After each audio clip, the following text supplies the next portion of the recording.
Thank you for checking out this introduction to the new dark and gritty novel written by James Cousineau. The novel is entitled Wrecked. Dedication. This book is dedicated to the countless victims of crime who can never truly feel the justice system represents the lives lost in today's environment. For those who have felt let down by the courts and the system of justice that protects the accused more than the victims. To those who bravely and endlessly challenge governments and demand change. Finally, it's also dedicated to the men and women of law enforcement around the world who work tirelessly and risk their lives with selfless determination to make the world safer, even when they feel the revolving doors of the system return the same criminals back to the streets before the charge sheets are even dried.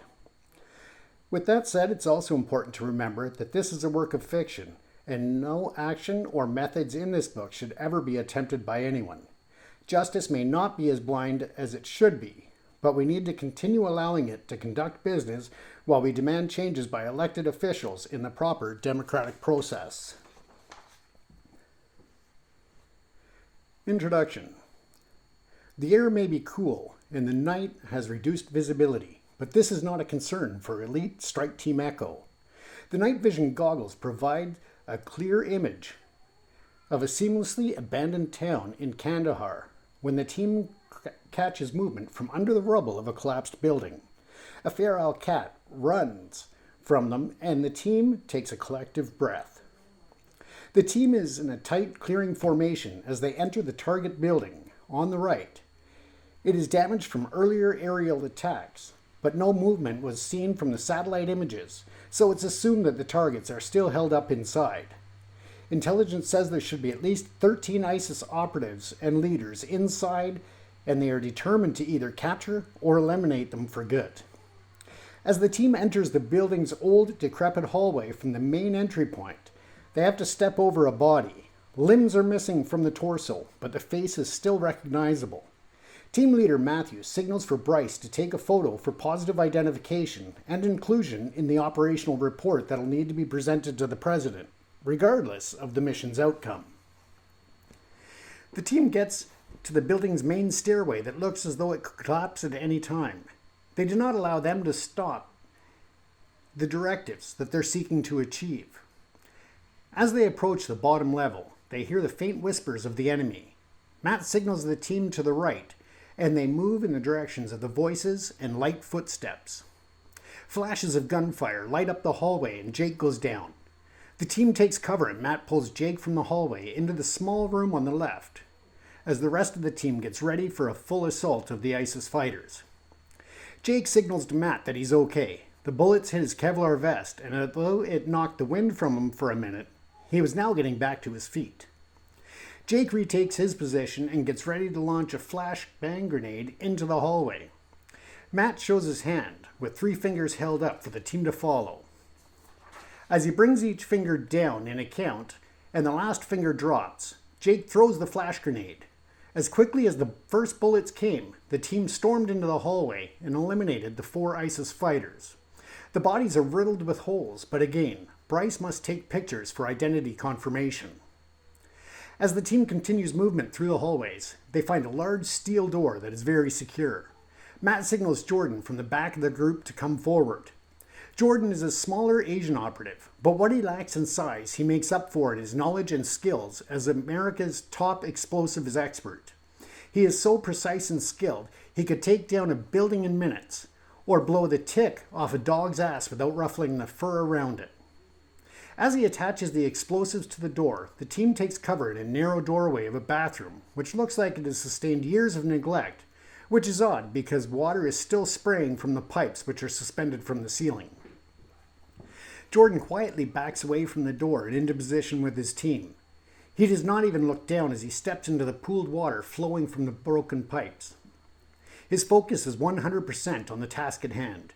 Again, Matt holds up his hand and does a countdown until there is a loud blast and flash. With that, Jake throws another flash grenade through the doorway they've just opened. Or maybe destroying is a better word for it. But regardless, they are now making entry.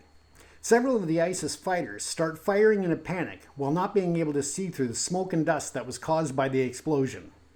The ISIS fighters do not have the benefit of night vision and infrared displays in their goggles.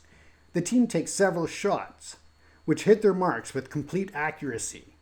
Each of the 5 fighters were taken out, while the real success is being able to take the 3 leaders into custody, with only one of them being shot, and ironically, from one of his own protectors.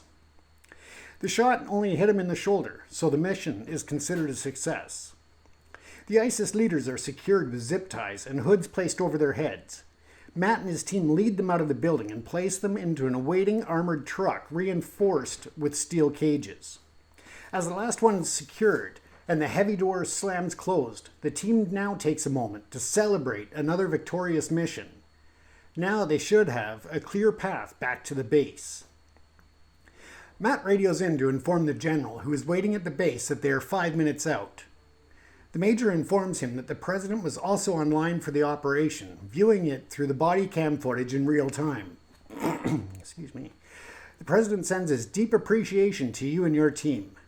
Matt responds with a proud "Thank you, sir," and thanked President Wilson. Matt and the president were actually childhood friends, and sometimes he unintentionally refers to him by his first name, but not by any means with any disrespect to the president or the office. The team arrives at base and transfers the prisoners to the security team awaiting their arrival. As the final injured leader is taken from the truck, he groans in pain when one of the security teams pulls his arm, the one below the bullet hole in his shoulder. The agent laughs and pulls a little harder while telling him, "You think that hurts? It's nothing in comparison to the fucking suffering of hundreds of men, women, and children you blew up in the New York subway." Major General Powers sits at a makeshift desk, which is actually some 2x4s, nailed together in X shapes to hold the piece of plywood which acts as the desktop.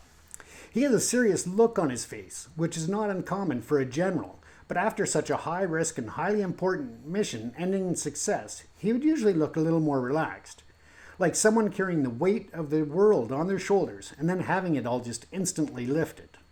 This was not what the sergeant is used to as she stands at full attention in front of the general's desk.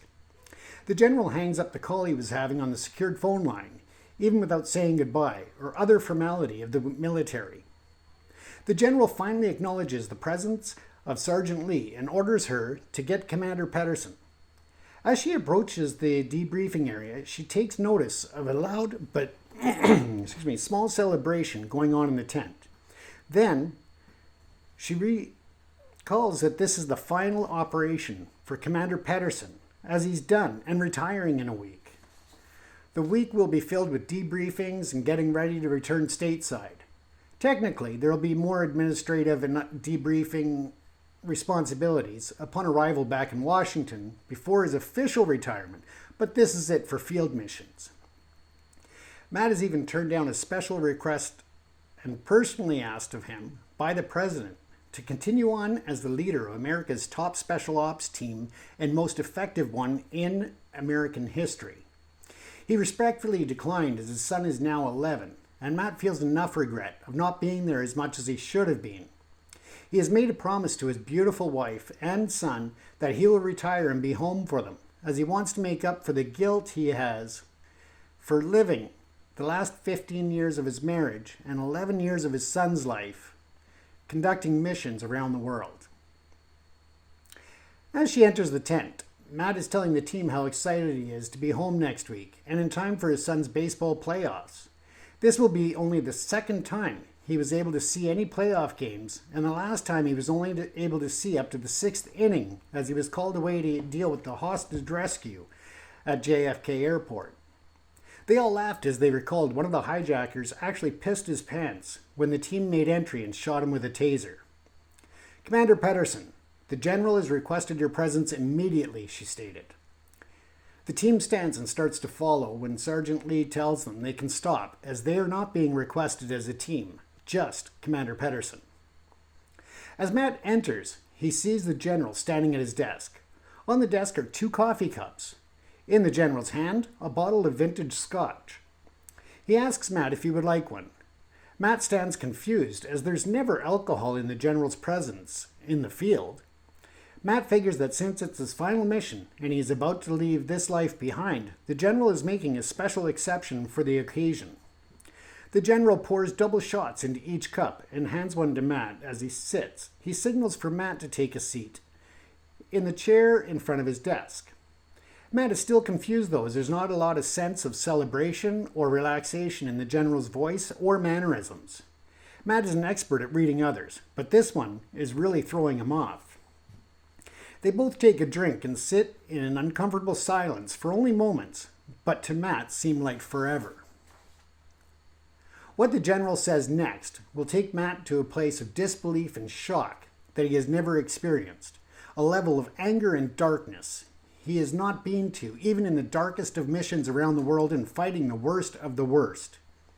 What happens next will not only change the path of Matt and his family's life, but also the entire United States of America. What will Matt do with the secret weapons and technology at his disposal that would make the CIA and MI5 envious and the Russian military fearful?